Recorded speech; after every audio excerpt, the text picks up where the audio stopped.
नमस्कार साथियों, अगर आप एक पेंशनर हैं और पेंशन राशि का लाभ आपको भी प्रतिमाह मिलता आ रहा है, चाहे विधवा पेंशन हो, वृद्धा पेंशन हो या फिर विकलांग पेंशन हो, तो आज की इस वीडियो को ध्यान से देखिएगा और वो रीज़न भी मैं आपको बताऊंगा। अगर आपकी पेंशन राशि पिछले कई महीनों से नहीं आ रही है या फिर बंद हो गई है तो किस कारण बंद हुई है, पूरी जानकारी आपको इस वीडियो में जानने को मिलेगी। साथ ही साथ वो 6 नए नियम जो गवर्नमेंट के द्वारा 25 जुलाई से जारी हो सकते हैं, उनके बारे में भी आपको पूरी जानकारी मैं दूंगा। तो चलिए बिना किसी देरी के अपनी इस वीडियो को स्टार्ट करते हैं। तो यहाँ पर आप लोग को लेकर के आ चुके हैं सीधे अपने मोबाइल फ़ोन की स्क्रीन पर और यहाँ पर आप लोग देख सकते हो लिखा हुआ है, भारत सरकार ने 25 जुलाई 2025 से देश भर में वृद्धावस्था, विधवा और विकलांग पेंशन योजनाओं में बड़े बदलाव लागू करने का फैसला किया है।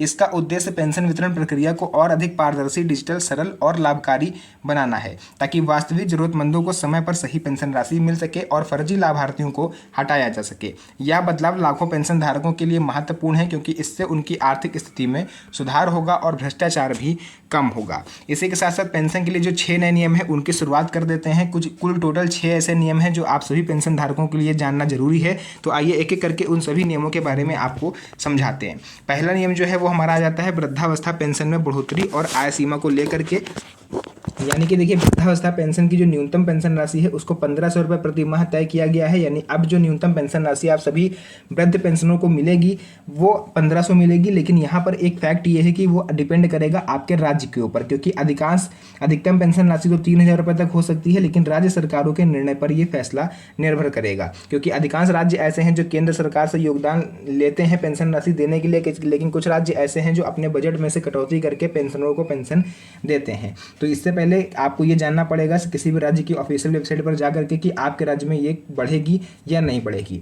पात्रता के लिए परिवार की वार्षिक आय जो है वो 1.5 लाख रुपए से कम होनी चाहिए, तभी आपको इस स्कीम का लाभ मिल सकता है।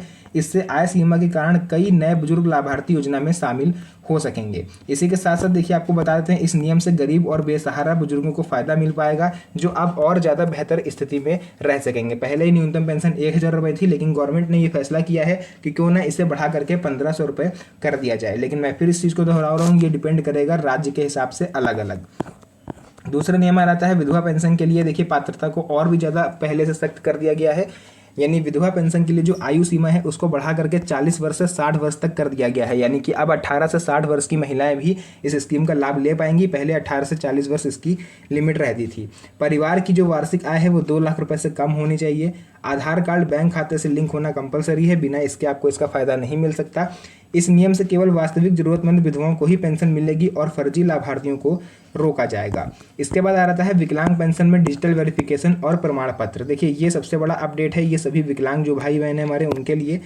विकलांग पेंशन के लिए डिजिटल वेरिफिकेशन अब अनिवार्य कर दिया गया है। विकलांगता प्रमाण पत्र केवल सरकारी अस्पताल से ही मान्य होगा, प्राइवेट अस्पताल का प्रमाण पत्र अब स्वीकार्य नहीं किया जाएगा।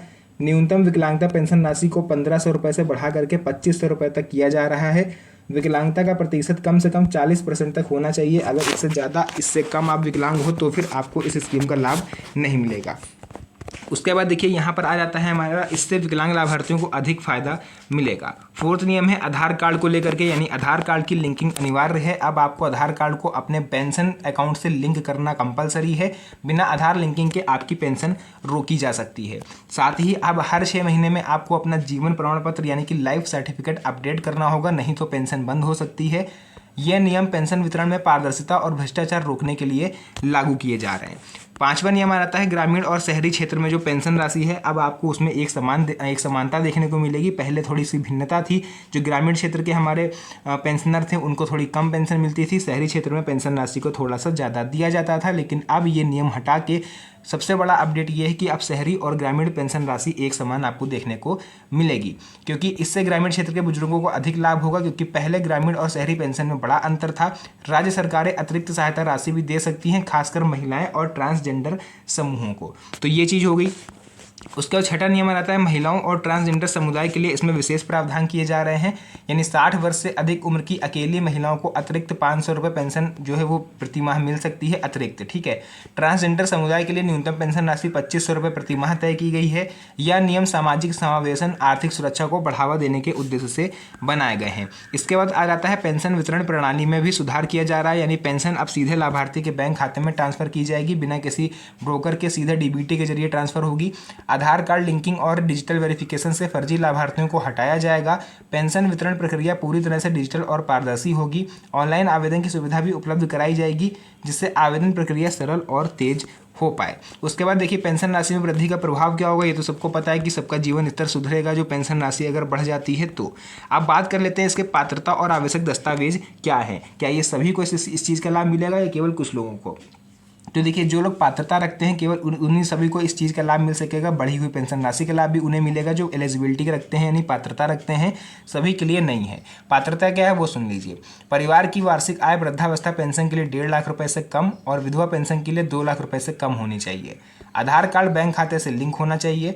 विकलांग पेंशन के लिए सरकारी अस्पताल का विकलांगता प्रमाण पत्र आपका लगेगा और इसके साथ साथ आपको अपना जीवन प्रमाण पत्र हर 6 महीने में अपडेट करना होगा, यानी कि बैंक अकाउंट में जहाँ पर भी आपका पेंशन आता है वहाँ पर जाके अपडेट करना होगा। आपको ये दिखाना पड़ेगा कि हाँ अभी हम जीवित हैं।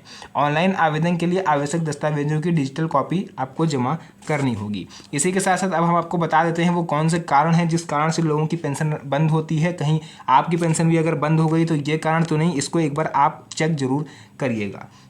पहला हो जाता है आधार कार्ड लिंक ना होना। कई बार लोग क्या करते हैं कि अपने पेंशन अकाउंट से आधार कार्ड को लिंक नहीं करते, जिस वजह से उनका जो वेरिफिकेशन है वो नहीं हो पाता और पेंशन राशि नहीं आती है। दूसरा रीज़न हो सकता है जीवन प्रमाण पत्र ना देना। आपने क्या करा, एक बार आपने जीवन प्रमाण पत्र दे दिया, अब आप सोचोगे ये लाइफ टाइम के लिए वैलिड हो गया, जबकि ऐसा नहीं है। गवर्नमेंट का ये नियम पहले से ही है कि आपको हर 6 महीने में अपना जीवन प्रमाण पत्र आके अपडेट करना पड़ेगा, ताकि गवर्नमेंट को ये पता चल पाए कि जिसको वो पेंशन दे रहे हैं, जहाँ पर पैसा पहुँच रहा है वो व्यक्ति जीवित है।